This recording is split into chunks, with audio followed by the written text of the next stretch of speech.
Hi everyone, today I am discuss about Newton's law of motion. तो देखो sir, as A Newton की बात करते हैं। उन्होंने क्या किया, इस मोशन की एक सिस्टमेटिक स्टडी की और उन्होंने कुछ रूल्स दिए। तो इसमें मोशन की एक सिस्टमेटिक स्टडी की, उसमें कुछ रूल्स दिए, उसके लॉज हैं आपके। First, Newton first law of motion. देखो, according to this law every body can, कोई भी बॉडी है आपकी अगर रेस्ट में रहती है तो वह रेस्ट में ही रहना चाहती है, या कोई बॉडी अगर यूनिफॉर्मली क्या करते हैं, मोशन करती है, तो वह यूनिफॉर्मली मोशन करती रहती है। कब तक? जब तक हम उस पर कोई एक्सटर्नल फोर्स न लगाएं, तब तक क्या करती है ये बॉडी अपनी ही पोजीशन में रहती है। यानी हम कह सकते हैं every body continues in its state of rest our uniform motion in a straight line unless it is compelled by some external force to change the state। जब तक हम इस पर कोई एक्सटर्नल फोर्स यूज नहीं करते हैं, तब तक कोई बॉडी अपनी स्टेट को चेंज नहीं करती है। तो यही है न्यूटन्स फर्स्ट रूल। अगर कोई बॉडी अगर रेस्ट में है तो वो रेस्ट में ही रहना चाहती है। अगर कोई बॉडी मोशन कर रही है, मोशन भी कैसा, यूनिफॉर्म। यहाँ पर यूनिफॉर्म का मतलब क्या होगा, यूनिफॉर्म टर्म्स रिफर कर रहा है कांस्टेंट टर्म्स में। यूनिफॉर्म मोशन कर रहा है तो यूनिफॉर्म ही करेगा अलोंग स्ट्रेट लाइन। वो बॉडी एक्सलेटेड नहीं होगी। यूनिफॉर्म मोशन का मीन्स वो बॉडी एक्सलेट नहीं होगी। तो इस टाइप, इसे हम क्या कहते हैं, Newton's first law of motion. The state of क्या, द स्टेट ऑफ रेस्ट और uniform linear motion both implies zero acceleration. यानी मैंने कहा यूनिफॉर्म, इन दोनों कंडीशंस में क्या होता है, एक्सलेशन क्या होता है, जीरो होती है। यूनिफॉर्म मोशन कर रही है तो बॉडी एक्सलेट नहीं कर रही होगी। तो यहां से क्या कंक्लूजन आया कि बॉडी एक्सलेट नहीं होगी, उसका एक्सलेशन जीरो हो गया। The first law of motion can therefore be simplified express as, कैसे कर सकते हैं, if the net external force of a body is zero. अगर कोई एक्सटर्नल फोर्स जीरो है बॉडी पर, इट्स एक्सलेशन इज जीरो, तो उस टाइम जब F जीरो होगा, नेट एक्सटर्नल फोर्स अगर जीरो है तो एक्सलेशन भी जीरो होगा। If the net external force on the body is zero, it's acceleration is zero. Acceleration can be non zero only. Acceleration कब होगा नॉन जीरो? जब हम उस पर एक्सटर्नल फोर्स यूज करते हैं। Only if there is net external force on the body.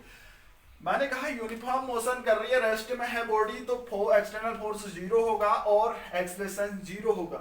अगर body motion में है, यानी एक्सलेशन कब नॉन जीरो होगा, जब उस पर हम एक्सटर्नल फोर्स यूज करते हैं। Acceleration can be non zero only if there is net external force is zero. अगर उस पर नेट एक्सटर्नल फोर्स जीरो है, कुछ है, तो उसका एक्सलेशन भी नॉन जीरो होगा। तो हम इसको Newton's first law defines the force. Newton's first law, इसको कैटेगरीज में 3 पार्ट्स में हम डिवाइड कर सकते हैं। पहला पार्ट है आपका क्या, फर्स्ट पार्ट की बात करते हैं हम। अगर कोई बॉडी रेस्ट में है तो रेस्ट में ही रहना चाहती है क्या, if a body at rest continue its state of rest and external force has to be applied on it to make it remove. जब तक हम उस पर कोई एक्सटर्नल फोर्स नहीं लगाते हैं, तब तक वो बॉडी रेस्ट में ही रहती है। सपोज कोई एक टेबल है, टेबल के ऊपर एक बुक रखी है। ये क्या है, टेबल के ऊपर बुक रखी है, इसका अपर फेस है जिसे हम आप पढ़ेंगे R, और इसका वेट नीचे की ओर होगा mg। यानी ये दो फोर्सेस लग रहा है, एक फोर्स ऊपर को, एक नीचे की ओर। ये क्या कर रहा है, बैलेंस किया गया है इसको। Book on the tables will be continuous remains there unless displaced, it means book is at rest in horizontal surface on the tables। यानी कहाँ पर वो बुक क्या है, horizontal surface पर रखी हुई है, तो ऐसी रखेगी, ऐसी ही होगी जब तक हम कोई इस पर एक्सटर्नल फोर्स यूज नहीं करें। यहाँ पर जो एक्सटर्नल फोर्सेस यूज हो रहे हैं R और mg, two external forces, the force due to gravity acting downward direction, upward direction में बुक ऑफ द टेबल्स। एक ग्रेविटी के कारण डाउनवर्ड डायरेक्शन में है, इसकी अपवर्ड डायरेक्शन में एक फोर्स लग रहा है आपका, जिसे हमने कहा normal force. The book observe to be at rest, तो बुक यहाँ पर क्या है, रेस्ट में है। The net external force on it must be zero, क्यों है, जितना ऊपर को लगा है उतना क्या है आपका नीचे की ओर लगा है, तो नेट आर भी एम जी भी इक्वल है, तो आर और डब्ल्यू क्या है, इक्वल है, तो नेट जो फोर्स होगा, नेट फोर्स क्या होगा आपका, जीरो होगा। अगर हम कोई बुक टेबल के हॉरिजॉन्टल सरफेस में रखते हैं तो क्यों रुकी होती है, एक तो उसका वेट नीचे की ओर होता है यानी एक्सलेशन ड्यूटी की ग्रेविटी जी के कारण, दूसरा क्या है उसका नॉर्मल रिएक्शन फोर्स उसको बैलेंस करता है। तो ये दोनों फोर्स इक्वल होते हैं, इक्वल होंगे तो नेट फोर्स क्या होगा, जीरो होगी। तो ये बुक क्या होगी, टेबल के ऊपर क्या होगी, रेस्ट में होगी। ये तो है first part of Newton's law of motions. Second part पर चलते हैं हम, यहाँ पर दूसरा पार्ट जो होगा सेकंड पार्ट की बात करते हैं। If a body is in motion continuous moving straight line, अगर कोई बॉडी स्ट्रेट लाइन में मूव कर रहे हैं विथ यूनिफॉर्म स्पीड, मींस एक कांस्टेंट स्पीड से, कोई बॉडी है स्ट्रेट लाइन में क्या कर रही है, मूवमेंट कर रही है कांस्टेंट स्पीड से, फ्लोर है सीधे स्पीड से मूवमेंट कर रहे हैं, unless the external force applied, जब तक हम इस पर कोई फोर्स एक्सटर्नल फोर्स अप्लाई नहीं करते हैं, this part seems to be contradicted over everyday experience, हम देखते हैं रोजी एक्सपीरियंस है, तो रोलिंग जैसे हम कह सकते हैं, जैसे आप बॉल क्या होती है, रोल होती है आपकी किसी ग्राउंड में, दिस इज बिकॉज ऑफ किसके कारण, फोर्स ऑफ फ्रिक्शन, तो रुक जाती है, ठीक है, किसी सरफेस में फ्रिक्शन के कारण। The ball moves through a larger distance A smoother surface, देखो इस फ्लोर है, फ्लोर की बात करते हैं, जहां पर जितना स्मूथ सरफेस होगा उतनी डिस्टेंस क्या करती है, कवर करती है, जहां पर फ्रिक्शन लेस, फ्रिक्शन ज्यादा होगा तो वहां पर वो क्या करेगी, कम कवर करेगी। तो यहां पर if the friction was zero, दूसरा पार्ट, अगर फ्रिक्शन जीरो है, if the friction is equal to zero, then क्या होगा, ball would continues its momentum forever this, तो अगर आपका फ्रिक्शन जीरो है तो बॉल रुकेगी ही नहीं, सीधे निकलते ही जाएगी आपकी। depicts the increase or decrease the speed of the body motion in a straight line, force has to be applied in the direction of motion in opposite to the direction of motion, जब तक हम उस पर कोई force applied, जब friction zero है तो ball ये रुकेगी नहीं, सीधे निकलती जाएगी, जब तक हम इस पर कोई एक्सटर्नल फोर्स यूज नहीं करते हैं, ये निकलते जाएगी आगे की ओर। नेक्स्ट थर्ड पार्ट है आपका डायरेक्शन से रिलेटेड होगा, इसका third part Newton's first law. तो इसमें क्या होता है आपका, the body moving with uniform speed straight line can't change itself direction of motion, तो अगर बॉडी अगर स्ट्रेट लाइन के अलोंग मोशन कर रही है, वो उसकी डायरेक्शन हम चेंज तब तक नहीं कर सकते हैं जब तक हम उस पर कोई एक्सटर्नल फोर्स यूज नहीं करते हैं, तब तक हम उसकी डायरेक्शन चेंज नहीं कर सकते हैं। पहला था आपका अगर रेस्ट में है तो रेस्ट में ही रहना, दूसरा यूनिफॉर्म मोशन कर रही है जब तक फ्रिक्शन क्या है, जीरो है तो करते रहेगी। थर्ड पार्ट क्या है हमारा, डायरेक्शन से रिलेटेड है, अगर कोई बॉडी मूवमेंट कर रहे हैं जब तक वो सीधे स्ट्रेट लाइन के अलोंग मूवमेंट करते रहेगा यूनिफॉर्म स्पीड से, जब तक हम उस पर कोई एक्सटर्नल फोर्स अप्लाइड नहीं करते हैं, तब तक वो निकलते रहेगी। ये क्या है, Newton first law of motion. तो न्यूटन फर्स्ट लॉ डिफाइन करता है इनर्शिया, न्यूटन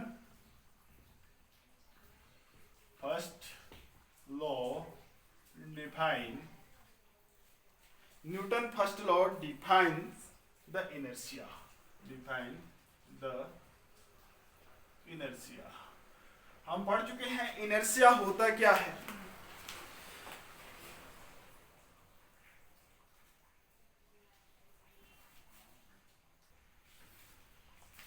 देखो Newton first law of inertia, inertia हम according to Newton first law of motions every body continues continuous its state of rest or uniform unless an external force acts upon it, जब तक हम क्या कोई भी body जब rest में ही रहना चाहती है, अगर वो रेस्ट में है तो रेस्ट में ही रहना चाहती है, अगर वो मोशन कर रही है यूनिफॉर्म मोशन कर रही है तो वही मोशन करना चाहती है जब तक हम उस पर कोई एक्सटर्नल फोर्स यूज नहीं करते हैं।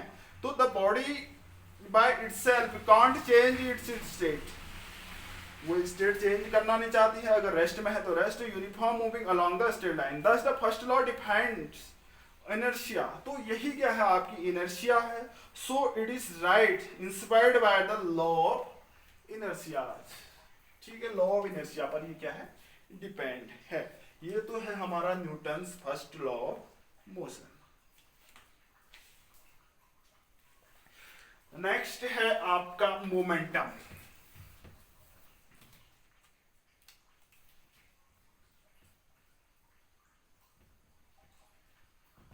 अब होता क्या है मोमेंटम्स, यानी हम न्यूटन सेकंड लॉ या Newton second law of motion पढ़ने से पहले हम मोमेंटम को स्टडी करेंगे, क्योंकि यहाँ पर जो सेकंड लॉ है न्यूटन का वो मोमेंटम पर डिपेंड है और मोमेंटम आपके सिलेबस के अंदर भी है। तो मोमेंटम होता क्या है, देखो momentum of a body is a quantity of the moment possessed by its body। देखो ये होता है product of mass and velocity is called momentum of the body, यानी momentum of a body is a quantity of motion, एक motion की quantity है possessed by the body, it is defined as the product of mass and velocity, it is denoted by rho, it is a product of mass and velocity of a body is called momentums, यानी ये motion की एक क्या है, quantity है आपकी momentum. ठीक है, जिसे हम क्या करते हैं, P से डिनोट करते हैं, जिसे हम P से डिनोट करते हैं against the product of mass of the body and velocity of the body is called momentum of the body, it is denoted by P, is P is equal to, suppose body का mass m है, उसकी velocity v है, तो p is equal to m into v। जहां पर ये momentum एक vector quantity है, इसकी डायरेक्शन वही होगी जो वेलोसिटी की डायरेक्शन होगी, तो मोमेंटम क्या है, एक वेक्टर क्वांटिटी है। इसकी यूनिट को भी हम लिख सकते हैं, मास की होती है kg और इसकी होती है मीटर पर सेकंड, यानी इसकी यूनिट जो होगी kg मीटर पर सेकंड, या इसको हम क्या लिख सकते हैं, kg मीटर s माइनस 1। ऐसे सीजीएस यूनिट क्या लिख सकते हैं, ग्राम सेंटीमीटर पर सेकंड, तो ग्राम सेंटीमीटर s माइनस 1 ये क्या होगी, इसकी यूनिट होगी। इसका डायमेंशनल फॉर्मूले पर चलते हैं, तो क्या होता है, मास का डायमेंशन हो रहा m और वेलोसिटी की होती है आपकी lt माइनस 1, तो डायमेंशनल फॉर्मूला क्या होगा, ml t माइनस 1, ये तो होगा मोमेंटम का डायमेंशनल फॉर्मूला। ठीक है, ये वेक्टर क्वांटिटी है और इसकी डायरेक्शन वही होगी जो वेलोसिटी की डायरेक्शन होगी, p वेक्टर क्वांटिटी है, जो वेलोसिटी की डायरेक्शन होगी वही मोमेंटम की भी डायरेक्शन होगी। ठीक है, इसका वेरिफिकेशन करते हैं, हम कैसे करते हैं, देखिए केसेस स्टडी करते हैं। पहला केस है आपकी verification of a momentum, first case है आपका, केस फर्स्ट की बात स्टडी करते हैं। Case first, let two bodies each of mass m, suppose दो बॉडी हैं, दोनों का मास सेम है, लेट टू बॉडीज है, bodies each of mass m, दोनों का मास m है, दोनों की velocity with different velocity v1 and v2, दो वेलोसिटी है v1 and v2, where v1 greater than v2, दो बॉडीज हैं जिसका मास सेम है लेकिन एक की वेलोसिटी v1 है, एक की है v2 है, तो इसका मोमेंटम कितना होगा, दोनों बॉडी, पहली बॉडी का मोमेंटम सपोज p1 है, p1 is equal to m into v1 and p2 is equal to, दूसरे का हो जाएगा m into v2, m same है, दोनों बॉडी का मास सेम है लेकिन वेलोसिटी एक की ज्यादा है एक की कम है, डिफरेंट वेलोसिटी है, डिवाइड कर देते हैं p1 upon p2, p1 upon p2 is equal to m v1 upon m v2, m से m कैंसिल आउट हुआ, v1 अपॉन v2, तो यहाँ पर मोमेंटम का रेशियो आया दो बॉडीज का v1 अपॉन v2, तो यहाँ पर हम कर्व शो कर सकते हैं, मोमेंटम और वेलोसिटी में कर्व शो कर सकते हैं, जहां पर क्या उन दोनों का मास क्या है, कांस्टेंट है, सेम है, ये हॉरिजॉन्टल्स एक्स एक्सिस की बात करते हैं, तो यहाँ पर हमने वेलोसिटी को शो किया है और वर्टिकल वाई एक्सिस की बात करते हैं तो यहां पर हमने मोमेंटम को शो किया गया है, ठीक है। तो यहां पर कर्व कैसा होगा, जब दोनों बॉडी का मास सेम है और वेलोसिटी डिफरेंट है तो दोनों का पी और वी कर्व कैसा होगा, एक लीनियर कर्व होगा। वो क्या होगा, इस टाइप का कर्व होगा, यानी एम यहाँ पर क्या होगा, ये एम क्या है, दोनों का कांस्टेंट है, एम क्या है, कांस्टेंट है। तो यहां से क्या रिजल्ट निकलता है, तो v1 ग्रेटर देन v2 है, जिसकी वेलोसिटी क्या है, ज्यादा होती है, उसका मोमेंटम क्या होगा, ज्यादा होगा। सिंस हम जानते हैं v1 ग्रेटर देन v2, जिस बॉडी अगर मास सेम है तो जिस बॉडी का की वेलोसिटी क्या होती है, ज्यादा होती है, उसका मोमेंटम, इसे हम लीनियर मोमेंटम भी कहते हैं, उसका मोमेंटम क्या होगा, ग्रेटर देन होगा। ग्राफिकली हम शो कर सकते हैं, thus the momentum of the bodies having equal mass are proportional to the velocity. तो यहां से क्या है, मास इक्वल है तो मोमेंटम क्या होगी, डायरेक्टली प्रोपोर्शनल होगी वेलोसिटीज की। अगर v1 ग्रेटर देन v2 है तो पहली बॉडी का मास मोमेंटम क्या होगा, ज्यादा होगा। दूसरा केस स्टडी करते हैं हम, केस नंबर 2। यहां सेकंड केस की बात करते हैं।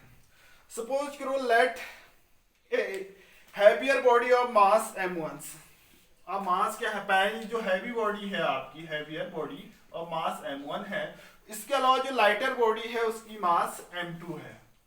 m1 लिख सकते हैं ग्रेटर देन m2,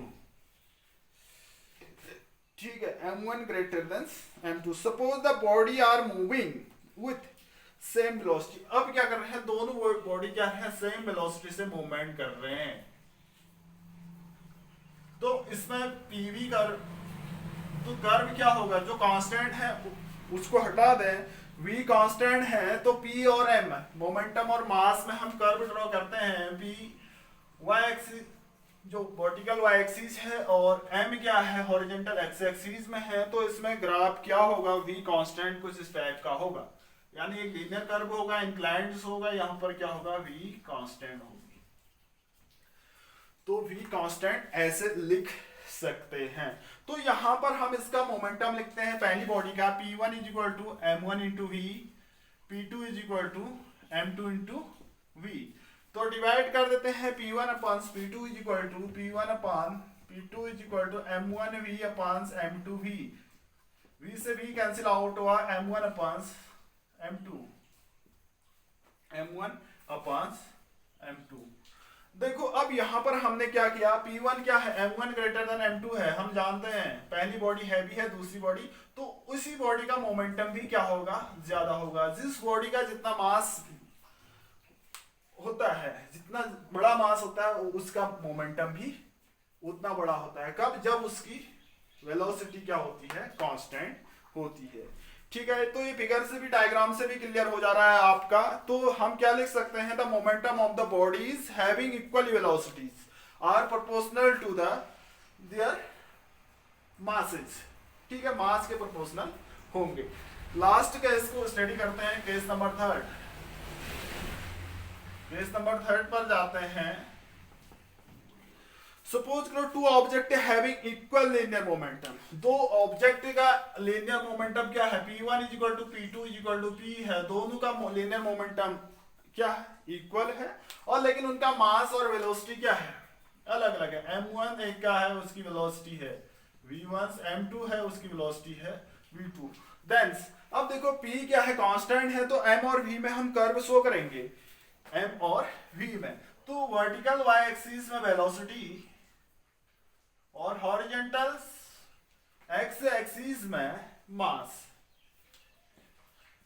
तो इसका कर्व क्या होता है, इस टाइप का कर्व होगा। अब मैं एक्सप्लेन कर रहा हूं यहां पर। तो यहां पर मोमेंटम क्या होगा, तो m1 v1, p1 equal to p2, दोनों इक्वल हैं, तो इसको हम क्या लिखते हैं, m1 v1 is equal to m2 v2, ठीक है। p1 इक्वल टू p2, तो m1 v1 equal to m2 v2। यहां से हम क्या लिख सकते हैं, v2 upon v1, v2 upon v1 is equal to क्या, m1 अपॉन m2। तो V2 upon V1 is equal to M1 upon M2। कब? जब दो बॉडी का मोमेंटम सेम है with different mass and with different their velocities, then V2 upon V1 is equal to M1 upon M2। As a result की बात करते हैं हम, तो यहां पर हम M1 क्या है, सपोज ग्रेटर देन M2 है, मास बड़ा है M1, तो M2 ग्रेटर देन M1 है, तो उसकी वेलोसिटी क्या होगी, लेस देन V2। तो यहां से क्या कंक्लूजन निकलता है, जिस बॉडी का जितना ज्यादा मास होता है उसकी वेलोसिटी क्या होती है, कम होती है। देखो M1 बड़ा है तो उसकी वेलोसिटी कम है, अगर M2 मास छोटा है तो उसकी वेलोसिटी क्या है, ज्यादा है। Thus the velocities of body having equal velocities of the body having equal linear momentums are inversely proportional to their mass। Equal linear momentum है तो क्या होगा आपका, उसकी वेलोसिटीज क्या होगी, इनवर्सली प्रोपोर्शनल टू मास की होगी। अगर इक्वल लिनियर मोमेंटम है तो उसकी जो वेलोसिटी है उस बॉडीज की उनके मास के इनवर्सली प्रोपोर्शनल होगा। ये तो है मोमेंटम। कुछ मोमेंटम के एग्जांपल हैं, some everyday phenomena based on momentum, कुछ डेली लाइफ से जुड़े इसके कुछ एग्जांपल हैं। जैसे consider a light vehicles, light vehicle है कार, और एक हैवी ट्रक की बात करते हैं, हैवी व्हीकल है ट्रक्स। रोड है, we require to greater force to push, truck को हमें क्या चाहिए, ग्रेटर फोर्स की रिक्वायरमेंट है पुश करने के लिए, जबकि कार जो है bring to same speed push the truck than the car की अपेक्षा उसको ज्यादा फोर्स की रिक्वायरमेंट होती है, और मास क्या है कार का कम है, तभी उसकी स्पीड क्या होती है आपकी ज्यादा होती है। जबकि ट्रक क्या है आपका, उसका मास ज्यादा है तो उसकी स्पीड कम होती है। क्योंकि ये थर्ड जो केस बताया था मैंने आपको, जिसका मास जितना ज्यादा होता है उसकी वेलोसिटी कम होती है। ठीक है, नेक्स्ट है आपका बुलेट फायर्ड गन्स इजीली, बहुत सारे एग्जांपल्स हैं इसकी, तो इसको हम अगले टॉपिक में डिस्कस करेंगे, Newton second law of motion.